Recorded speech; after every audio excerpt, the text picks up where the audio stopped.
जिला अतिथि गृह दरभंगा में अरविंद कुमार सिंह उपाध्यक्ष, बिहार राज्य बाल श्रमिक आयोग, श्रम संसाधन विभाग बिहार पटना की अध्यक्षता में बाल श्रम उन्मूलन, विमुक्त एवं पुनर्वास विषय पर जिला स्तरीय बैठक हुई। बैठक में उप श्रमायुक्त दरभंगा प्रमंडल दरभंगा, सहायक निदेशक बाल संरक्षण इकाई, पुलिस उपाध्यक्ष मुख्यालय सह नोडल पदाधिकारी, जिला मानव तस्करी विरोध यूनिट, जिला शिक्षा पदाधिकारी, जिला आपूर्ति पदाधिकारी दरभंगा, श्रम अधीक्षक योजना सह बोर्ड दरभंगा, श्रम अधीक्षक अधिनियम दरभंगा, पुलिस उपाधीक्षक सदर दरभंगा, पुलिस उपाधीक्षक यातायात दरभंगा, खनिज विकास पदाधिकारी दरभंगा, जिला कार्यक्रम पदाधिकारी ICDS दरभंगा, बाल संरक्षण पदाधिकारी दरभंगा, जिला कल्याण पदाधिकारी दरभंगा और सभी श्रम प्रवर्तन पदाधिकारी दरभंगा उपस्थित हुए। सर्वप्रथम उप श्रमायुक्त दरभंगा द्वारा उपाध्यक्ष का स्वागत करते हुए बैठक की कार्यवाही आरंभ की गई। इस बैठक में उपाध्यक्ष द्वारा सभी विभागों को निर्देशित किया गया कि बाल श्रमिकों की विमुक्ति एवं पुनर्वास के लिए लगातार अभियान चलाते रहे।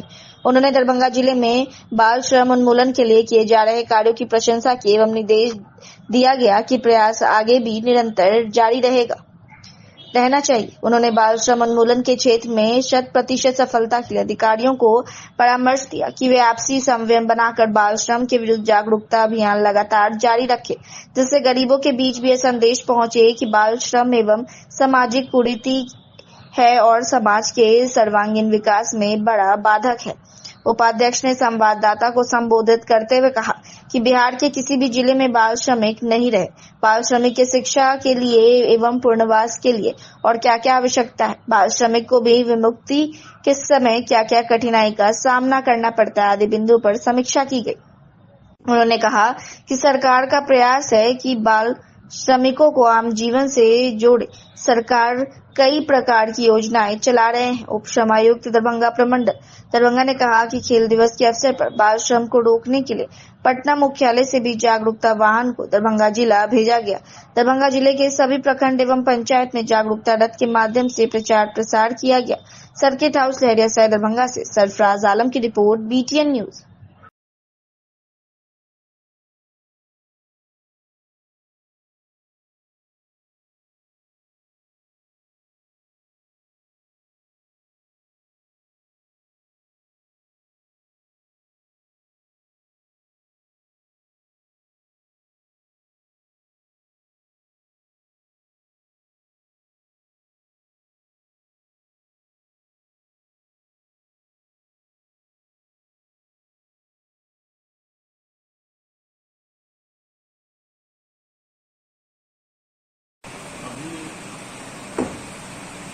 बाल श्रमिक आयोग की ओर से एक मीटिंग हुआ है, जिसमें दरभंगा शहर में बाल श्रमिक आयोग से जुड़े हुए जो भी विभाग हैं, वो सारे लोगों का एक बैठक हुआ है।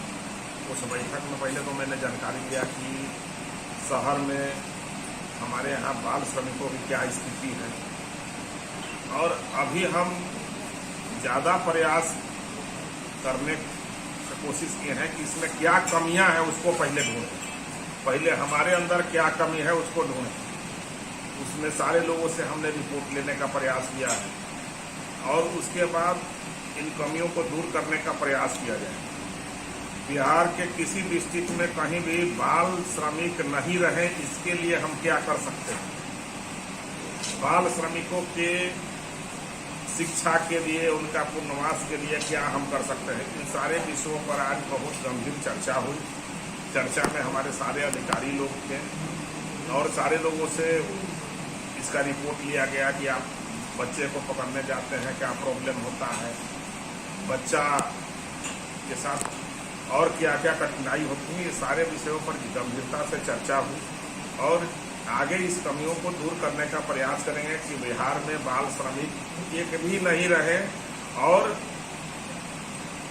ये सारे लोगों को बिहार के विकास में योगदान हो। जो बाल श्रमिक हो, इनका हम कैसे शिक्षा दें, कैसे स्वास्थ्य हो, कैसे इनका रोजगार का व्यवस्था हो, ये सारे विषयों पर हमने चिंतन करने का प्रयास किया है और उसी के संबंध में हमने मीटिंग किया। सर, दरभंगा में ये 3 महीने में बाल सुधार गृह में 2 बालक की हत्या हो गई, जबकि समाज कल्याण मंत्री इसी क्षेत्र में है, महत्व की पद पर, और उसको सुसाइड करा दिया जाता है। देखिए, बहुत तरह के प्रॉब्लम आते हैं। सरकार उस सारे चीजों को संजीदगी से देख रहा है। जो हत्या हुई है उसे गंभीरता से जांच हो रहा है। जो दोषी हैं उनको कठोर से कठोर सजा मिले इस तरह के घटना अंजाम देने। और सरकार का प्रयास है कि रात दिन हम कैसे सुधार करें, कैसे बच्चों को हम आम जीवन से जोड़ें। चूंकि किसी न किसी मजबूरी के तहत ये बच्चे मजबूरी करते हैं। उनके माँ बाप इस धंधा में अपने बच्चे को, हृदय के टुकड़े को अगर उसमें डाल रहे हैं तो कोई ना कोई उनको मजबूरी होगा। बहुत विषय अभी छन करके आया है कि बहुत के पिता बाहर कमाने चले जाते हैं, माँ का निधन हो गया, बाप उधर दूसरा शादी कर लिया, वो बच्चा फिर मजदूरी करने लगता है। बहुत के माँ दूसरी शादी कर ली, पिता बाहर कमाने चल गया, वो अनाथ की श्रेणी में भी नहीं आएगा और वो प्रॉब्लम है। तो इस तरह की बहुत घटनाएं समाज में आ रहा है। लेबर डिपार्टमेंट उसको प्रयास कर रहे हैं कैसे हल करें। समाज कल्याण और लेबर डिपार्टमेंट दोनों मिल करके, शिक्षा विभाग, पुलिस, सारे लोग मिल करके कैसे इसको हम लोग ठीक करें। सरकार की एक से एक योजनाएं हैं। सरकार अब जो है मुफ्त में घर दे रहा है, मुफ्त में बिजली दे रहा है, मुफ्त में अनाज दे रहा है, पेंशन दे रहा है, बच्चे को साइकिल दे रहा है, पोशाक दे रहा है, मध्याह्न भोजन दे रहा है, किताब दे रहा है, इलाज करा रहा है। तो सारा चीज देने के बाद भी बाल मजदूरी हो रहा है। गरीबी रेखा से नीचे अब कोई रहा नहीं उसको, उसके बाद भी बाल मजदूरी हो रहा है। इस विषय पर अध्ययन का जरूरत है, सामाजिक जागरूकता का जरूरत है। हम सारे समाज के लोगों को मिल करके इस बाल मजदूरी को रोकने के लिए प्रयास करें और जागरूकता फैलाने का भी एक हमारा एजेंडा है। कैसे हम इस विषय को रोक सकते। सर, बाल बच्चों के पूर्ण विकास के लिए, घर वापसी के लिए कोई व्यवस्था यहाँ नहीं, बस ऐसे ही पकड़ के लाते हैं और छोड़ देते हैं। ऐसा कैसे होता है? और अपराध अभी हम एक बच्चे को अभी हम 25,000 रुपया का ये सर्टिफिकेट दिए हैं FD का। ऐसा नहीं होता है, ये कहने सुनने का विषय है। जो बच्चा पकड़ाएंगे उनके जो जहाँ से पकड़ाएं उन पर FIR होता है। वो एकदम कानूनन है। आपके घर से भी पकड़ाएगा तो FIR होगा, कितना हुआ बड़ा आदमी। FIR बगैर कोई प्रोसेस ये स्टार्ट नहीं होता है। सबसे पहला काम है कि जिनके यहाँ पकड़ाया उन पर FIR करना। उसके बाद जो है तब उस बच्चे को तुरंत तत्काल 3,000 रुपया से उनका कपड़ा लत्ता ये सब ठीक किया जाता है। और उसके बाद 25,000 रुपया, 20,000 मुख्यमंत्री फंड से, 5,000 DM के यहाँ से करके उसको FD 25,000 का किया जाता है। उसके बाद उनको स्कूल में कहाँ एडमिशन कराएं, समाज कल्याण विभाग में या जो भी उसके लायक जगह होता है वहाँ पर हम लोग स्थापित करते हैं उन बच्चे को। तो सारा सरकार का प्रोसेस ऐसा नहीं है। कुछ हममें भी कमियां हैं, कुछ तुममें भी कमियां हैं। समाज जागरूक हो जाएगा तो ये कमियां खत्म हो जाएगी। सरकार जागरूक है। आप कह रहे हैं कि सरकार जागरूक है, इसके लिए जागरूकता अभियान आपके द्वारा या आपके डिपार्टमेंट के द्वारा कब चलाया जाता है? सालों भर में ये बताइए। सालों भर हमारे यहाँ चलता है हैंडबिल के माध्यम से। आप न्यूज 18 के TV पर देखिए, डेली प्रचार आता है। जी न्यूज पर डेली प्रचार आ रहा है। हमारे यहाँ हर विषय के लिए प्रचार आता है। व्हाट्सएप नंबर जारी किया हुआ है कि आप इस नंबर पे, व्हाट्सएप नंबर है हमारे पास भी है, यहाँ पर हो रहा है, बताइए। देखिए, व्हाट्सएप नंबर है जिस पर आप बच्चे का फोटो खींच करके भेज दीजिएगा। 9471229133। ये व्हाट्सएप नंबर है चाइल्ड लेबर कमीशन का। आप उसका बच्चे का फोटो खींच करके उस जगह का और इसको भेजिए एड्रेस के साथ, तुरंत उसको उस पर छापा पड़ जाएगा। तो सारा फैसिलिटी हम लोग किए हुए हैं। थोड़ा जागरूकता का जरूरत है और कुछ आपका भी सहयोग का जरूरत है। सारे लोगों के सहयोग से ही समाज सुधार होता है। अकेले सरकार कोई काम को बगैर समाज के सहयोग के, सामाजिक सहयोग से ही सरकार चलती है। सरकार समाज का है। ये नीतीश सरकार आपका है, और ये नीतीश आपके हैं, तो इसलिए आप सरकार का सहयोग कीजिए, सरकार आपके साथ है। 12 जून को सर दरभंगा पहुंचे राष्ट्रीय जनता दल के नेता सब बिहार विधानसभा के नेता प्रतिपक्ष तेजस्वी यादव, राजद के नेता एवं पूर्व विधायक स्वर्गीय हरिनंदन यादव के अंतिम संस्कार में शामिल होने के लिए वह दरभंगा पहुंचे थे। हरिनंदन यादव का पटना स्थित एक अस्पताल में इलाज के दौरान निधन हो गया था। उनका अंतिम संस्कार उनके पैतृक गांव दरभंगा जिला के हनुमान नगर में किया गया, जिसमें तेजस्वी यादव हेलीकॉप्टर से बिशनपुर पहुंचे और स्वर्गीय हरिनंदन यादव के निवास पर परिजनों से मुलाकात की। उन्होंने गहरी संवेदना व्यक्त करते हुए कहा, हमें उनके अंतिम दर्शन का अवसर नहीं मिल पाया, इसलिए पटना से दरभंगा आया हूं। हरिनंदन जी पार्टी के शुरू से लेकर अंत तक ईमानदार कार्यकर्ता रहे हैं। उनका योगदान कभी भुलाया नहीं जा सकता। लालू जी उन्हें स्नेहपूर्वक मूछवाला कहकर पुकारते थे। इस दुख की घड़ी में पूरा पार्टी परिवार उनके साथ खड़ा है। तेजस्वी यादव ने यह भी बताया कि स्वर्गीय हरिनंदन यादव ने हनुमान नगर ब्लॉक की स्थापना में महत्वपूर्ण भूमिका निभाई थी। उन्होंने अपनी जमीन देकर ब्लॉक निर्माण का मार्ग प्रशस्त किया था। उस समय मुख्यमंत्री लालू प्रसाद यादव थे। लालू यादव को भी उनके निधन से गहरा आहत हुआ है, लेकिन स्वास्थ्य कारणों से दरभंगा नहीं आ सके। फिर भी उन्होंने शोक संवेदना प्रकट की है। इस दौरान उनके साथ पूर्व मंत्री अब्दुल बारी सिद्दीकी, विधान पार्षद सुनील सिंह, पूर्व केंद्रीय मंत्री मोहम्मद अली अशरफ फातमी, विधायक ललित कुमार यादव, पूर्व विधायक भोला यादव सहित कई नेताओं ने भी शोक व्यक्त किया। वहीं स्वर्गीय हरिनंदन यादव के पोते रोशन जोशी ने भी इस मौके पर परिवार की ओर से भावुक श्रद्धांजलि अर्पित की। जिले के हनुमान नगर निवासी हरिनंदन यादव ने अपने राजनीतिक जीवन की शुरुआत हायाघाट विधानसभा क्षेत्र से की थी। वर्ष 1995 में वे जनता दल के टिकट पर पहली बार विधायक बने। इसके बाद वर्ष 2005 में फरवरी और अक्टूबर नवंबर में हुए विधानसभा चुनाव में वे राजद उम्मीदवार के रूप में लगातार 2 बार विधायक निर्वाचित हुए। उनकी गिनती राजद के जमीनी और जनप्रिय नेताओं में होती थी। करके पटना से यहाँ हम लोग पहुंचे। उनके परिजनों के प्रति हम लोगों की पूरी संवेदना है। शुरू से अंत तक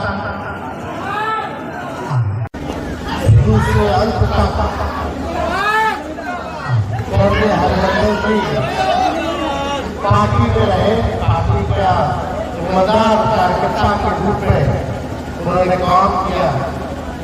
ये हनुमान नगर के ब्लॉक बना लगातार ठीक करके के समय लालू जी मुख्यमंत्री थे, तो जिद कर आकर के अपना जमीन लेकर के भी उन्होंने ब्लॉक बनवाने का काम कराया।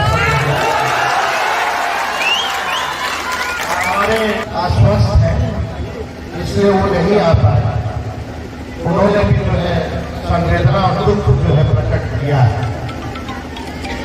आप सब लोग जानते हैं कि लालू जी हमेशा हमको बोलते थे मूछवाला। आज हम लोगों के बीच नहीं है, उनके परिवार के लोगों से मुलाकात, लेकिन हम लोग हमेशा जो है मूछ वाले को हम लोग हमेशा आप सब लोग इससे बड़े तादाद में उनको मंदिर दर्शन के लिए आए। हम आप सब लोगों को धन्यवाद देना चाहेंगे और इसी साथ चाहेंगे हरिनंदन जी अमर रहे, हरिनंदन जी अमर रहे। आप सब लोगों का दिल से धन्यवाद। क्या कहेंगे आप लोग परिवार की तरफ से, क्या कहेंगे? खासकर तेजस्वी जी खुद आए थे। तेजस्वी जी हो, राष्ट्रीय अध्यक्ष हो या राबड़ी देवी मैडम हो, सभी लोगों ने शोक प्रकट किया है। हम तो अभी कुछ कह नहीं पाएंगे, खुद शोक में हैं और इससे ज़्यादा क्या कहेंगे। बस इतना ही कहेंगे कि हरिनंदन यादव जी शेर थे और शेर का विरासत हमको संभालने का मौका मिला है और आगे जनता का आशीर्वाद, धर्म, कर्म सब में हम उन्हीं के तरह, उन्हीं के मार्ग पे चलने का प्रयास और काम करेंगे। क्या कुछ मांग भी है बट मतलब आप लोगों का परिवार की मांग से कुछ ऐसा? हमको कुछ नहीं है। वो जितना पहचान मेरे दादाजी मुझे दे के गए हैं, उससे कम, उससे ज़्यादा मेरे लिए कुछ नहीं। पूरा नाम क्या हो? मेरा पूरा नाम रोशन जोशी, दादाजी थे मेरे। में तेज बारिश के बावजूद 86 केवटी विधानसभा के पिंडारूच में एनडीए का कार्यकर्ता सम्मेलन समारोह उत्साह के साथ संपन्न हुआ। बारिश से बचने के लिए लोग कुर्सी को छाता बनाकर भीगते हुए अपने नेताओं का भाषण सुनते रहे। सम्मेलन में बीजेपी के प्रदेश अध्यक्ष दिलीप जायसवाल और मंत्री सुमित कुमार सिंह मुख्य रूप से मौजूद रहे। प्रदेश अध्यक्ष दिलीप जायसवाल ने सरकार की उपलब्धियों को गिनाते हुए कहा कि नीतीश कुमार ने महिलाओं के लिए अनेक काम किए हैं। जीविका दीदियों पर मुख्यमंत्री का पूरा भरोसा है और उन्हें लकटकिया दीदी बना दिया गया है। उन्होंने विरोधी दलों पर हमला बोलते हुए कहा कि राजद और कांग्रेस झूठे वादे कर हम महिलाओं से 2500 रुपए का लालच दे रहे थे, लेकिन नीतीश कुमार ने एक बार में 10,000 रुपए सभी महिलाओं को के अकाउंट में भेजे हैं। आगे चलकर 2-2 लाख रुपए तक भी दिए जाएंगे। विपक्ष झुनझुना बजाते रहेंगे। उन्होंने कार्यकर्ताओं से अपील की कि चुनाव में किसी बहरूपियों की बातों में न आकर फिर से एनडीए यानी नीतीश कुमार और प्रधानमंत्री नरेंद्र मोदी को चुनना है। वहीं मंत्री सुमित कुमार सिंह ने कहा कि मुख्यमंत्री नीतीश कुमार की नीतियों के कारण महिलाओं की भागीदारी राजनीति और समाज में बढ़ी है। उन्होंने दावा किया कि उनके विभाग में वर्तमान सरकार के दौरान जबरदस्त काम हुआ है। उच्च शिक्षा महज 10 रुपए में उपलब्ध कराई जा रही है। उन्होंने चुनौतियां देते हुए कहा कि अगर देश में कहीं और इतनी सस्ती शिक्षा की व्यवस्था दिखाई दी तो वो इस्तीफा देकर राजनीति से संन्यास ले लेंगे। बारिश से भीगते हुए कार्यकर्ताओं और खासकर महिलाओं की भारी मौजूदगी ने सम्मेलन को खास बना दिया।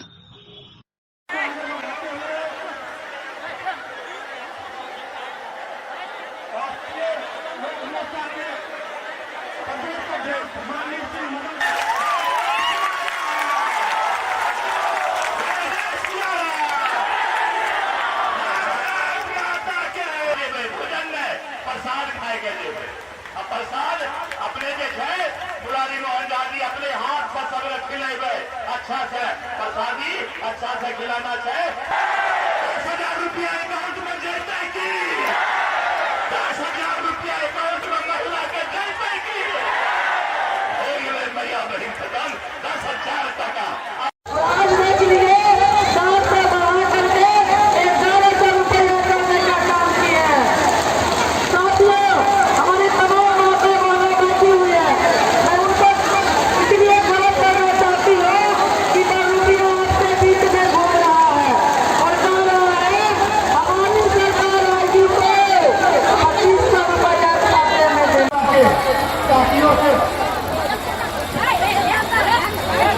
मोर्चा के साथियों से मैं आग्रह करता हूँ प्रशासन पर श्री किशोर गुप्ता पवन निराला और उनको तलवार भेंट करके उनको सम्मानित करे।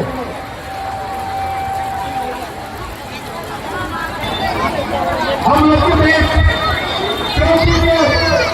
एनडीए के नेता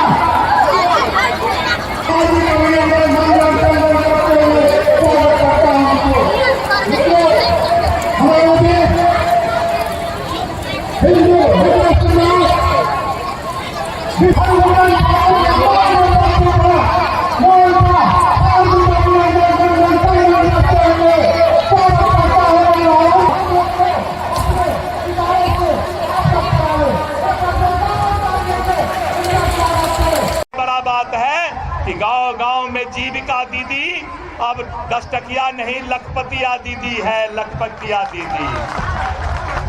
नीतीश कुमार जी कहते हैं कि मेरा बहन कोई है तो वो जीविका दीदी है। नीतीश कुमार जी कहते हैं जीविका दीदी ऐसी दीदी है जो गांव को आगे बढ़ाने का काम कर रही है। इसीलिए उन्होंने फैसला लिया, नीतीश कुमार जी ने फैसला लिया। कांग्रेस वाला राजद वाला बोलता था कि माए बहन योजना लगा के 2,500 रुपया दे देंगे, फॉर्म भरवा रहा था। नीतीश कुमार जी बोले कि हम 4 महीना का एक के बार में 2,500 10,000 रुपया सब 10,000 रुपया सब महिला के अकाउंट में डाल देंगे। 2,500 वाला हम झुनझुना झुलाते रह जाएगा, 2,500 वाला झुनझुना झुलाते रह जाएगा। नीतीश कुमार फिर से नीतीश कुमार को लाइएगा, फिर से नरेंद्र मोदी को लाइएगा और एनडीए का जो उम्मीदवार होगा उस उम्मीदवार को भारी बहुमत से जिताइएगा। अब तो पहले भगवान राम के मंदिर अयोध्या में बन ले, अब तो सीतामढ़ी में पुनौरा धाम में माता जानकी, माता सीता के भी मंदिर 1000 करोड़ रुपया में नीतीश कुमार मोदी जी बनवा रहे हैं। ये है राज, ये है राज, ये है राज जहां पर कि किसान भी खुशहाल, युवा भी खुशहाल, महिला भी खुशहाल, ममता दीदी, आशा दीदी, जीविका दीदी, दीदी ही दीदी खुशहाल। इसलिए मित्रों, आने वाले समय में हम आपको आह्वान करते हैं कि चुनाव 1 महीना 1.5 महीना के बाद होगा। आप लोग सब आदमी मुट्ठी बांध करके सोच लीजिए कि भारत माता की जय करने के लिए मोदी जी और नीतीश कुमार को फिर से आगे बढ़ाना है। बहुत बहुत धन्यवाद। जय हिंद, जय भारत, जय हिंद। तो आखिर ऐसा क्या बनता है कि आपने बोला कि अगर सरकार का जो काम है वो इस तरह का नहीं होगा तो रिजाइन कर देना होगा? सरकार का काम नहीं, हमने अपने विभाग के हिसाब से बताया। हाँ। हमारे अपने विभाग का काम हमने कहा कि आप चले जाएं और तुलना कर लें वहाँ के कॉलेजों को और हमारे कॉलेजों को। आज हमारे कॉलेजों की स्थिति इतनी अच्छी है, हम कह सकते हैं कि वहाँ जो कॉलेज निजी कॉलेज हैं उनसे कहीं बेहतर स्थिति में हमारे कॉलेज हैं और शिक्षा स्तर सुधरी है। उस तुलनात्मक स्थिति में मैं कह रहा हूँ कि हमारे कॉलेज पहले से बहुत बेहतर हो चुके हैं और 10 रुपये में इससे बेहतर तकनीकी शिक्षा पूरे हिंदुस्तान छोड़ दी दुनिया में कहीं उपलब्ध नहीं है, ये सिर्फ बिहार में उपलब्ध है। तो लगता है कि इससे आकर्षित होंगे लोग, क्योंकि ये चर्चा का विषय हुआ कि मंत्री जी बोल रहे हैं कि हम रिजाइन कर देंगे। एक बार स्वयं हम आपसे कहें कि एक बार आप चौथे स्तंभ में एक बार स्वयं आप दरभंगा इंजीनियरिंग कॉलेज में चले जाएं, दूसरी जगह जाने की क्या आवश्यकता है? आप इसी जिले से आप दरभंगा इंजीनियरिंग कॉलेज में चले जाएं और देख के आए वहाँ की स्थिति और वहाँ के बच्चों की स्थिति और जो बच्चे हमारे यहाँ पढ़ के निकल रहे हैं, आप देखिए उनका प्लेसमेंट भी हो रहा है कि नहीं हो रहा है। आपको मैं दावे के साथ बता रहा हूँ, आप जाएंगे वहाँ पे आपको प्लेसमेंट का लिस्ट भी दे दिया जाएगा और जो बच्चे जहाँ जॉब कर रहे हैं उनके मोबाइल नंबर के साथ मैं आपको उपलब्ध कराऊंगा। तो अपने वादे पर जो संबोधन में किया उस पर अड़िग है इसका मतलब? अभी भी हम कह रहे हैं, तो कभी हम अपनी बातों से हम कभी हिले ही नहीं है। आज सर, जिस तरह से बारिश में महिलाओं की भीड़ थी और पूरा कार्यक्रम में महिलाएं रहीं, तो क्या लगता है नीतीश कुमार ये दर्शाता है कि हम लोगों के नेता के प्रति आज भी आकर्षण यहाँ के बिहार के लोगों का बना हुआ है कि वो चाहते हैं कि बिहार तभी आगे बढ़ेगा जब नीतीश कुमार यहाँ बैठे। Thank you. 12 रबीउल अव्वल पैगंबर मोहम्मद साहब के जन्म दिवस के अवसर पर पैगंबर हजरत मोहम्मद सल्लल्लाहु अलैहि वसल्लम की 79वीं वार्षिक 3 दिवस चल रहे जलसा का समापन हो गया। मदरसा हमीदिया किला घाट दरभंगा में इस मौके पर देश के कई हिस्सों में आए हुए जाने माने मौलाना और उलमाओं ने जलसा में शिरकत किया। अंजुमन ए खुद्दाम में मिल्लत किला घाट दरभंगा के तत्वाधान में 79वीं 3 दिवसीय जलसा दरभंगा में मदरसा हमीदिया किला घाट के मैदान में आयोजित की गई। इसका आयोजन लगभग 79 साल पहले किया गया था। तब से लेकर अब तक समिति के विभिन्न सदस्यों ने अलग अलग कालखंडों में इस सभा के उत्थान और विकास में भाग लिया है, जिनमें हाफिज सैयद फजल रहमानी और सैयद गुलाम रब्बानी जो संस्थापक के बेटे थे, जिसके बाद डॉक्टर अफसरुल हक और शरफ आलम तमन्ना ने एसोसिएशन की कमान बहुत अच्छी तरह से संभाली। उसके बाद अलहज सैयद आफ्ताब अशरफ को सचिव के पद पर बहाल किया गया और उनके समय के दौरान इस जलसा को बड़े धूमधाम और गौरव के साथ आयोजित किया गया और यह एक अच्छा सहयोग है कि इस वर्ष भी पैगंबर मोहम्मद साहब की 1500वीं जयंती के अवसर पर बड़े धूमधाम से किला घाट के मैदान में जलसा का आयोजन किया गया। इसका नेतृत्व हजरत अल्लामा अल हज सैयद शाह शमसुल्लाह जान मिसबाही बाबू हुजूर साहिब किबला, हजरत अल्लामा अल हज मुफ्ती अब्दुल गफ्फार साकिब किबला, हजरत अल्लामा सैयद नूर अल अमीन मिसबाही इनायत, हजरत अल्लामा मुफ्ती फैजान उर रहमान सुबहानी काजी शरीयत दरभंगा कमिश्नर हिमायत, हजरत मौलाना खालिद रजा कादरी सदर मदरसा हमीदिया, हाफिज मोहम्मद रिजवान अहमद दरभंगा ने किया था। हजरत मौलाना फयाज अहमद ब्रह्मापुरी, हजरत मौलाना महबूब अकील सिलीगुड़ी, हाफिज नियाजुद्दीन नूरी और मौलाना महबूब अख्तर वैशाली ने नकाबत की जिम्मेदारी निभाई।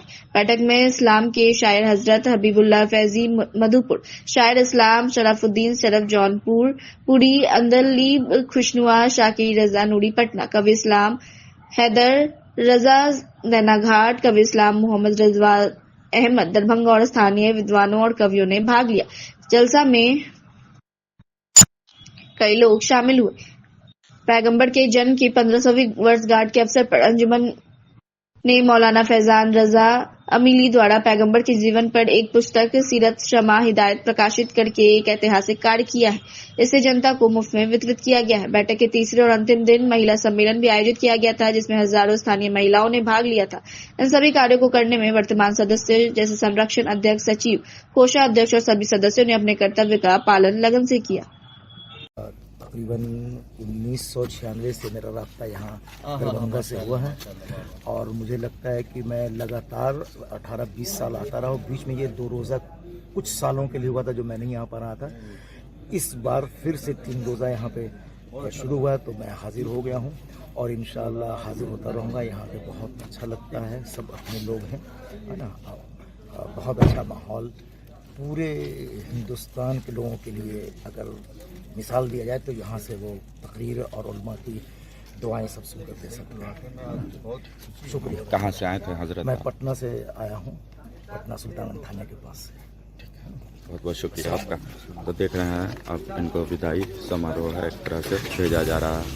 बार कैसा हुआ मदरसा हमीदिया में 3 दिन का ये जलसा और जुलूस मोहम्मदी जो निकला था? माशाअल्लाह बहुत अच्छा रहा। हाँ, हर साल की तरह इस साल भी जलसा सीरत नबी मनाया जाता है, धूमधाम से मनाया जाता है अल्हम्दुलिल्लाह, अल्लाह के करम से। ठीक है, क्या नाम हो आपका? हाफिज आजम रजा। कहाँ से आए हैं? उर्दू भाषा। हुजूर सल्लल्लाहु अलैहि वसल्लम की एक कौन सी सुन्नत आज के दिन आप बताना चाहेंगे पूरे दुनिया वाले को?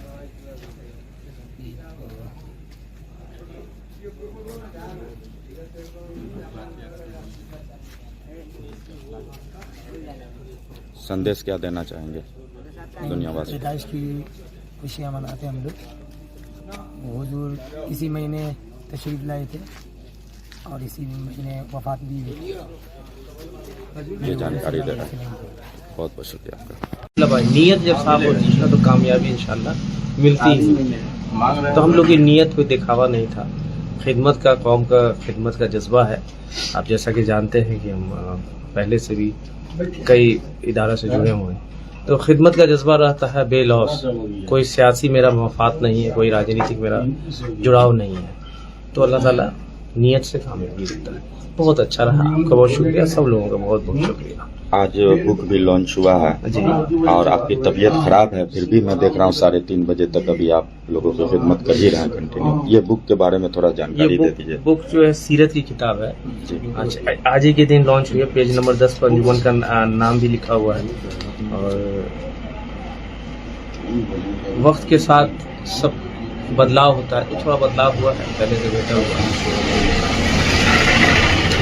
कहाँ से सौराग्राम हजरात लोग आए हुए हैं यहाँ 3 दिन के जलसा प्रोग्राम में? मुंबई से आए हैं, झारखंड से आए हैं, एक यूपी से हैं और बिहार से भी 1-2 लोग हैं, नेपाल से हैं। बहुत कामयाब प्रोग्राम हुआ और हमारे सैयदी सरकार छोटे हुजूर भी हैं, तशरीफ लाए, उनकी दुआएं मिली, उन्होंने ही किताब का इजरा किया है। तो बहुत अच्छा रहा, माहौल भी बहुत अच्छा, सब लोगों का साथ रहा, कामयाबी मिली। जानकारी अंजुमन से मैं गुजारिश करूंगा, जो लोग भी आप चैनल के माध्यम से मैं कहना चाहता हूँ, जो लोग भी इस न्यूज़ को देख रहे हैं, अंजुमन से जुड़े हैं, अपने मशवरे से नवाजे। अंजुमन सिर्फ ये जलसा ही तक से महदूद नहीं है, अंजुमन का कौमी मिली फलाई बहुत सारा खिदमात है। इसमें मैं चाहता हूँ कि आम आवाम इससे जुड़े मेंबर बने और साथ दें हमारा। दरभंगा नगर निगम क्षेत्र में बढ़ते मच्छरों के प्रकोप को देखते हुए मंगलवार की शाम दरभंगा नगर निगम की ओर से वार्ड नंबर 36 के विभिन्न मोहल्लों में फॉगिंग अभियान चलाया गया। मोहल्ले के सड़कों, गली चौराहों और सड़क व अन्य घनी आबादी वाली क्षेत्र में मशीन द्वारा दवा का छिड़काव किया गया। इस दौरान नगर निगम के कर्मी ने कैमरे के पीछे से बताया कि लगातार बदलते मौसम और गंदगी के कारण मच्छरों की संख्या काफी तेजी से इजाफा हो रहा है, जिससे डेंगू, मलेरिया और चिकनगुनिया जैसी बीमारियों के फैलने का खतरा बना रहता है। फॉगिंग अभियान शुरू होते ही मोहल्ले के लोग अपने अपने घरों से बाहर निकल आए और राहत महसूस की। स्थानीय नागरिकों ने नगर निगम के इस प्रयास की सराहना की और कहा कि समय समय पर ऐसे अभियान चलना बेहद जरूरी है। मच्छरों से बचाव के लिए लोग घरों के आसपास पानी जमा न होने दें, नालियों की सफाई करते रहे और मच्छरदानी का इस्तेमाल करें। नगर निगम के अधिकारियों ने भी आम लोगों से अपील की कि सिर्फ फॉगिंग से ही पूरी तरह समस्या खत्म नहीं होगी, बल्कि जनता की जागरूकता भी जरूरी है। नगर निगम के स्वास्थ्य विभाग के अनुसार बरसात के मौसम में मच्छर सबसे तेजी से पनपते हैं। गली मोहल्ले में थोड़ी सी लापरवाही भी बीमारी को निमंत्रण दे सकती है, इसलिए फॉगिंग के साथ साथ घरों और आसपास की साफ सफाई पर ध्यान देना अनिवार्य है। मंगलवार को वार्ड नंबर 36 में किए गए इस अभियान से आम लोगों को कुछ हद तक राहत मिली है। लोगों का मानना है कि यदि नियमित रूप से फॉगिंग होती रही तो बीमारियों से काफी हद तक बचाव संभव है। नगर निगम ने आश्वासन दिया कि आने वाले दिनों में अन्य वार्डों में भी अभियान चलाकर मच्छरों के प्रकोप को नियंत्रित करने की कोशिश की जाएगी। इस प्रकार फॉगिंग अभियान न केवल मच्छरों की संख्या कम करने का उपाय है, बल्कि लोगों को स्वच्छता और सतर्कता के प्रति जागरूक करने का भी एक प्रभावी माध्यम है। सरफराज आलम की रिपोर्ट, BTN न्यूज।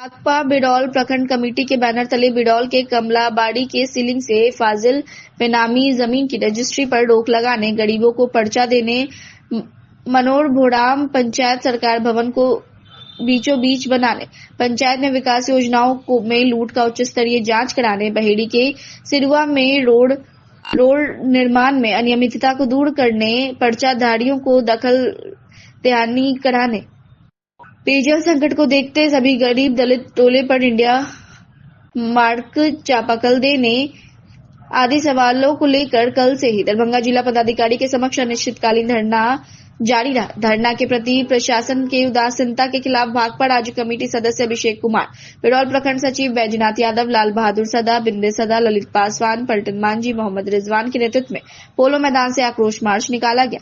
आक्रोश मार्च पोलो मैदान से निकलकर समाहरणालय होते हुए दहरियासराय थाना होते हुए पुनः समाहरणालय गेट को घेर कर जाम कर नारेबाजी करने लगे। गरीबों की जमीन पर हमला नहीं चलेगा, कमलाबाड़ी के सीलिंग की जमीन की रजिस्ट्री पर रोक क्यों नहीं, दरभंगा डीएम जवाब दो, लूट व झूठ का राज नहीं चलेगा आदि नारा लगा रहे थे। लाल बहादुर सदा की अध्यक्षता में आयोजित सभा को संबोधित करते हुए भाकपा राज्य कमेटी सदस्य अभिषेक कुमार ने कहा कि नीतीश भाजपा के राज में गरीबों की जमीन से बेदखली की साजिश नहीं चलेगी। जिला प्रशासन अगर जल्द आंदोलनकारियों से वार्ता करने उनके सवालों को हल नहीं करता तो 11 सितंबर को जिला पदाधिकारी का चक्का जाम करने को बाध्य होंगे। सभा को बैजनाथ यादव, ललित पासवान, राधेसा, मोतीराम, शीतल पासवान, बनारसी देवी, पलटन मांझी आदि ने भी संबोधित किया। बहेड़ी के सैकड़ों लोग अनिश्चितकालीन धरना पर बैठे हैं जिला पदाधिकारी दरभंगा जिला पदाधिकारी के समक्ष। इनकी मांगे हैं कि जो बिडौल प्रखंड के कमलाबाड़ी में जो जमीन है 400-450 एकड़ सीलिंग से फाजिल जमीन है, बेनामी जमीन है, जो महादलित मुसहर समुदाय के कब्जे में है। वो लोग गरीब लोग किसी तरह कब्जा जमीन जो बेनामी जमीन था उनके कब्जे में है, वो लोग जोत आबाद कर रहे हैं, जिसका पर्चा उन गरीबों को मिलना चाहिए था। उसके बदले गलत ढंग से खतियान खोल करके प्रशासन के जरिए उसकी खरीद बिक्री करवाई जा रही है। तो हम बेनामी ज़मीन के सीलिंग की फाजिल ज़मीन को कमलाबाड़ी की ज़मीन पर ये जो रजिस्ट्री हो रही है, हम डीएम साहब से रोक की मांग करने के लिए आए हैं। हम आए हैं मनोर भराम पंचायत में जो गरीबों के जो अम्मा में गरीब बसे हुए हैं उनको पर्चा देने का सवाल है। हम आए हैं मनोर भराम पंचायत में मुखिया की जो मनमानी के जरिए नदी के बीच में जो पंचायत सरकार भवन बन रहा है, जो तमाम पूरे पंचायत के कोने में दूसरे ब्लॉक में बहेड़ी के निकट बन रहा है, उसको पंचायत के बीचों बीच में जो ज़मीन ग्रामीणों ने चिन्हित किया है वहाँ बनाने की मांग करने के लिए हम लोग आए हैं। हम लोग आए हैं मनोर भराम पंचायत में जो लाखों रुपया का, करोड़ों रुपया का जो मनरेगा योजना हुआ है, जो ज़मीन पर कहीं कोई काम नहीं हुआ है, केवल कागज़ पर पैसे की निकासी हुई है, उसकी जांच करने की मांग करने के लिए हम आए हैं। हम आए हैं जो वर्षों से बसे हुए भूमिहीन हैं, जो हजारों भूमिहीनों का आवेदन अंचलों में बहेड़ी में बिलौल में पड़ा हुआ है, उन गरीबों को ज़मीन देने का सवाल हम लोग उठा रहे हैं। हम उठा रहे हैं गरीबों को, जो अभी हमने देखा कि बहेड़ी के अंदर में जो रोड बन रहा है, वो रोड कहिए कि जो 4 नंबर ईटा से बन रहा है, जो रोड केवल लूट योजना बन रहा है। तो इन तमाम तरह के जो सवाल हैं, इन तमाम सवालों को लेकर के हम लोग यहाँ आए हैं। सिरुआ का मामला है, बलगांव का मामला है, जो 4 नंबर ईटा बन रहा है। तो विकास योजनाओं की जो लूट मची हुई है सरकार में, लाखों करोड़ों रुपया जो गरीबों के विकास के लिए आया है, उसको ठेकेदार और बिचौलिया और प्रतिनिधि मन करके जो लूट रहे हैं, उसके खिलाफ हम आए हैं। हम गरीबों के जमीन अधिकार पर जो हमले हो रहे हैं, उसके खिलाफ हमने प्रतिवाद किया है। और इसके जरिए हम कहना चाहते हैं कि ये जो भाजपा और नीतीश की जो सरकार है, जो लगातार गरीबों के जो अब तक के लड़ करके जो अधिकार हासिल किया है, उस पर हमला करने वाली सरकार है। और इसलिए हम इस आंदोलन के जरिए डीएम साहब पर भी दबाव बना रहे हैं और उसके साथ साथ गरीबों की ये जो जमात है, ये संकल्पित है कि इस बार बदलो सरकार बदलो बिहार के नारे के साथ एक बदलाव की ओर हम लोग अग्रसर होंगे। इस आंदोलन का यही दिशा है। 2 वर्ष पहले 26 सितंबर 2023 को अचानक बिहार नगर पालिका एक्ट के 2013 को संशोधित अधिनियम की धारा 4 अंतर्गत व्यावसायिक टैक्स में 3 गुना तक बढ़ोतरी के विरोध में लगातार इसके विरोध आवाज उठाने के बाद अंततः बिहार सरकार ने 1.5 दर्जन से ऐसे संबंधित मकान का टैक्स 3 गुना से घटाकर 1.5 से 2 गुना किया, जिसका स्वागत है। लेकिन शेष अन्य मामले पर भी लड़ाई जारी रहेगी, यह कहना है पूर्व पार्षद मधुबाला सिन्हा का, जो लगातार इस संदर्भ में टैक्स बढ़ोतरी के विरोध में आंदोलन कर रही है। मंगलवार को बिहार सरकार ने कैबिनेट बैठक के बाद इस टैक्स घटाने की घोषणा की। इस संदर्भ में पूर्व पार्षद और दरभंगा की मेयर प्रत्याशी मधुबाला सिन्हा ने इस टैक्स बढ़ोतरी के तुरंत बाद ही सड़क से लेकर पटना तक नगर विकास विभाग और उच्च न्यायालय तक में लड़ाई लड़ी। पर्चा, पैम्पलेट से लेकर लोगों को जागरूक करने, सड़क पर आंदोलन करने से लेकर प्रमंडलीय आयुक्त और नगर विकास विभाग पटना में जाकर ज्ञापन देने आंदोलन किया। इस संदर्भ में दरभंगा शहर में 100 संबंधित करदाताओं के साथ व्यावसायिक टैक्स उपभोक्ता संघ का गठन भी किया गया और इस माध्यम से भी लगातार लड़ाई जारी रही। इसके बाद अंततः पटना उच्च न्यायालय के आदेश पर नगर विकास विभाग ने विगत 7 फरवरी 2025 को बिहार के 14 लोगों को इस संदर्भ में तर्क के लिए पटना बुलाया, जिसमें दरभंगा से ही 3 लोग थे, जिसमें पूर्व पार्षद मधुबाला सिन्हा, वर्तमान पार्षद नवीन सिन्हा और इंडियन मेडिकल एसोसिएशन के डॉक्टर अमिताभ थे। मुजफ्फरपुर की उप महापौर डॉक्टर मोनालिसा भी इन 14 शिकायतकर्ताओं में शामिल थी। इससे पूर्व पार्षद नवीन सिन्हा ने निगम बोर्ड में इस तुगलकी टैक्स नीति के विरोध में निगम बोर्ड की बैठक में आवाज उठाया, जिसमें सर्वसम्मति से बोर्ड के सभी सदस्यों के साथ दिया। इसके बाद पटना उच्च न्यायालय का भी शरण लिया और अंततः नगर विकास विभाग ने पत्र जारी कर आईएएस पदाधिकारी श्रीमती वर्षा सिंह की अध्यक्षता में 7 फरवरी 2025 को एक बैठक बुलाई। बैठक से पूर्व उसी दिन सभी 14 शिकायतकर्ताओं के साथ तत्कालीन नगर विकास मंत्री नितिन नवीन ने भी इस तर्क को समझा और उसके बाद आश्वस्त किया कि इस संदर्भ में सरकार कोई ठोस निर्णय लेगी, लेकिन उनका मंत्रालय इस बैठक के तुरंत बाद बदल गया। इसके बाद लगातार इस संदर्भ में संज्ञान दिलाए जाने के बाद अंततः मंगलवार की कैबिनेट बैठक में 1.5 दर्जन ऐसे भवन पर से टैक्स घटाने की घोषणा की गई, जो स्वागत योग्य है, लेकिन शेष के लिए संघर्ष जारी रखने की बात कही मधुबाला सिन्हा ने। याद रहे कि अचानक बिना किसी आमजन की राय लिए, बिना किसी निगम बोर्ड की सहमति से 26 सितंबर 2023 को एक अधिसूचना निकालकर नगर विकास विभाग ने टैक्स बढ़ाया था, जो 3 गुना तक था। अभी के सरकार ने आज घोषणा की और इस घोषणा के बाद अधिकतम टैक्स को 2 गुना रह गया। कुछ में 3 गुना से 1.5 गुना टैक्स रखा गया है।